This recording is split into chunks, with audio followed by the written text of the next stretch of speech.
नमस्कार दोस्तों। तो दोस्त जैसा कि आप सभी को पता है कि आज 26 नवंबर है और आज संविधान दिवस है। आज के दिन संविधान निर्मित हुआ था।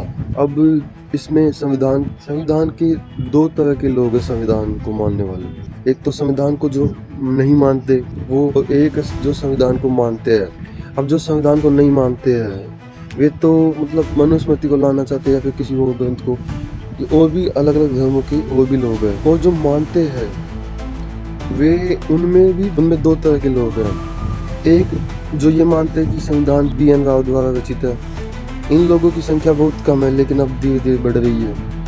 और एक तरह के लोग हैं जो ये मानते हैं कि डॉक्टर अम्बेडकर द्वारा संविधान रचित है।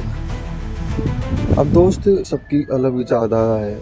उन दोनों विचारधाराओं की लोग हैं अलग अलग, उनकी अलग अलग विचारधारा है और वे अलग अलग है। लेकिन दोस्त मैं ये बात बता दूं कि संविधान जो रचित किया गया था, लिखा गया था, तो उसमें ऐसा कहा जाता है अभी के टाइम में है ये कि संविधान अम्बेडकर द्वारा रचित है। तो ये फर्क नहीं पड़ता है। तो दोस्त संविधान इंडिया का है। सबसे पहली बात तो मैं इनको बता देना चाहता हूँ, जो मानते हैं उनको या नहीं मानते हैं उनको, कि दोस्त संविधान इंडिया का है, चाहे किसी के भी द्वारा रचित हो, इंडिया का है वो। भारत का संविधान है, देश के लिए समर्पित है वो। तो उसमें क्या BN राव देखना, क्या अम्बेडकर देखना, क्या जाति देखना। मैं खुद ये मानता हूँ कि डॉक्टर अम्बेडकर द्वारा रचित है संविधान, लेकिन मैं किसी को ऐसे नहीं बोलता कि हमारे अम्बेडकर ने रचित किया है, किसी और का कुछ भी योगदान नहीं है या फिर कुछ भी किसी का कुछ नहीं है। चाहे किसी का भी रचित है संविधान, किसी के भी द्वारा, पर वो है तो देश का ही ना।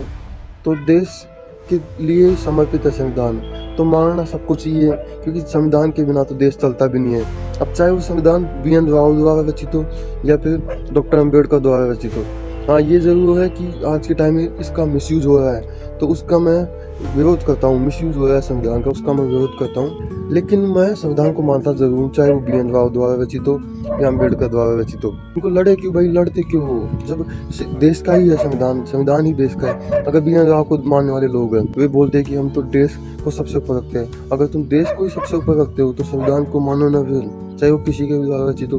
आप ये क्यों देख रहे हो कि नीची जाति के व्यक्ति द्वारा रचित क्यों बताया जाता है कि डॉक्टर अम्बेडकर द्वारा रचित है। और जो अम्बेडकर को मानने वाले लोग हैं, कि जो ये मानते हैं कि अम्बेडकर द्वारा रचित है संविधान, वे भी ये सोचिए कि अगर अम्बेडकर द्वारा रचित है तो वे सबके लिए रचित है, देश के लिए रचित है, सबके ऊपर लागू होता है। तो आप भी ऐसे ना करें, हमारे डॉक्टर अम्बेडकर जी द्वारा ही रचित है। जय हिंद, जय भारत।